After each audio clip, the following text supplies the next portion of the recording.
અરવલ્લી જિલ્લાના મેઘરજ તાલુકા ડચકા ગ્રામ પંચાયત ભ્રષ્ટાચાર તપાસ માટે દાખલ કરવામાં આવેલ અરજીઓ 24 નવેમ્બર ડચકા ગ્રામ પંચાયત સરપંચ સામે ભ્રષ્ટાચારનો સામનો કરવા માટે અરજી કરનાર નાગરિકોને ખુલ્લેઆમ ધમકી આપવાનો એક વિડીયો સામાજિક મીડિયામાં ફરતો થયો છે। આ વિડીયોમાં મેઘરજ તાલુકા સારંગપુર ગામના મહેશકુમાર બારિયા ડચકા પંચાયત વોર્ડ નંબર 3 ના સભ્ય 24 નવેમ્બર રોજ મેઘરજ મામલતદારશ્રીને ભ્રષ્ટાચાર વિશે અરજી કરી હોવાનો ઉલ્લેખ કર્યો છે। જ્યારે આ અરજીની જાણ સરપંચ ડામોર હીરાભાઈ માલાભાઈને થઈ ત્યારે તેમણે અરજદાર મહેશભાઈને ખોટી ટીકા અને અપમાનજનક ટિપ્પણીઓ કરીને ધમકી આપી હોવાનો વિડીયો દર્શાવવામાં આવે છે।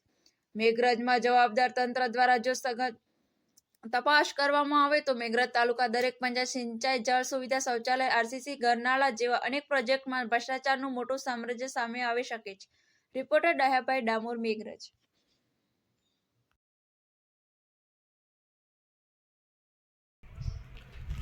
નમસ્કાર મિત્રો, મારું નામ બારિયા મહેશકુમાર મોનાભાઈ અને હું ડચકા સારંગપુર ગ્રામ પંચાયતનો એક સદસ્ય છું અને છેલ્લા 4 વર્ષથી વોર્ડ નંબર 3માં કાર્યરત છું। તેવામાં મેં ભ્રષ્ટાચાર સામે એક અરજી કરેલી, જે ગ્રામ પંચાયતમાં ભ્રષ્ટાચાર થઈ રહેલો છે એ ભ્રષ્ટાચાર પર અરજી કરી હતી મેં। અને એ અરજી કર્યા પછી મેં તાલુકા સ્વાગતમાં મને બોલાયેલો। તે તાલુકા સ્વાગતમાં મેં જે તે પ્રમાણે અરજી પ્રમાણે મેં રજૂઆત કરેલી ભ્રષ્ટાચારની, અને તે રજૂઆત કર્યા પછી જે તે કર્મચારીઓ દ્વારા જે કાર્યવાહી કરવામાં આવી હશે એ કાર્યવાહીમાં આ વાતની જાણ સરપંચને થતાં સરપંચે જે તે સ્થળે જાહેર સ્થળે જેવા કે પંડિત દીનદયાળ ની દુકાન જે સારંગપુર ગામે આવેલી છે ત્યાં જાહેરમાં સરપંચ ત્યાં આવ્યો હતો।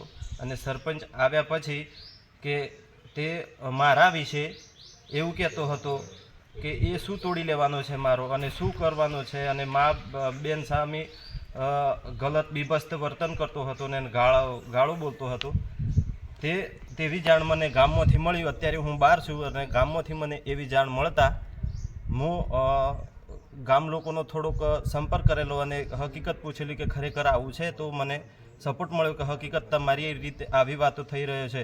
તો હું ભ્રષ્ટાચાર સામે લડું છું તો એને ક્યાં મરચા લાગે છે કે ભ્રષ્ટાચાર નથી કર્યો તો એ બતાવી દે કે મેં નથી કર્યો, તો પછી હું એના સામે થોડો લડું છું। હું મારું લડવાનું કારણ ભ્રષ્ટાચાર સામે હું લડું છું, તો એને ક્યાં નડું છું। અને એવું કહેતો હતો કે હવે એક તો જતો રહ્યો, હવે એક બાકી રહ્યો। એટલે મારા ફાધરનું મૃત્યુ 2 મહિના પહેલાં થયું છે, અને 2 મહિના પહેલાં મારા ફાધરનું કુદરતી અકાળે મૃત્યુ થયું છે। મને બી ખબર નથી, હું બી ઘેર નહોતો ને મરી ગયા છે। તો પછી એમને મારા ફાધરની ખુશીમાં એને એટલું બધું કઈ રીતે ખુશ થયો કે મારા ફાધર મરી ગયા પછી આ એકલો છે, તો હું અને બી મારા મરતિયાઓ દ્વારા કોઈ બી હિસાબે રસ્તામાંથી હટાવી દઈશ એવી ખુલ્લેઆમ ધમકી આપી રહ્યો છે। અને કોઈ કારણોસર કોઈ બી જગ્યાએ બહાર યા તો ગામમાં કે કોઈ બી જગ્યાએ જો ન કરે નારાયણને ક્યાંક ને ક્યાંક કશુંક થયું તો જવાબદાર સરપંચ પોતે રહેશે। અને હું સમાજ સેવાનું કાર્ય કરું છું, અને જ્યાં ભ્રષ્ટાચાર થતો હોય ત્યાં હંમેશા વિરોધ કરતો આવ્યો છું। એટલે આ બાબતે જો મેં જે ભ્રષ્ટાચારની અરજી કરી છે એ અરજીનું નિરાકરણ ના આવે તો હું આગળ બી પગલાં લઈશ। અને આમાં હું કોઈ રાજકીય દબાણથી કે કોઈ બોલે તો હું રાજકીય દબાણમાં બિલકુલ નથી, કોઈ પક્ષમાં કે કોઈ પાર્ટીમાં લડતો નથી। હું સામાજિક કાર્યમાં કાર્યરત છું। હું બિન રાજકીય રીતે ભ્રષ્ટાચાર સામે લડું છું, બરાબર। તો પછી બધા થઈ સાથ સહકાર આપજો અને હંમેશા ભ્રષ્ટાચાર સામે લડવાની તાકાત આપજો। જય હિન્દ।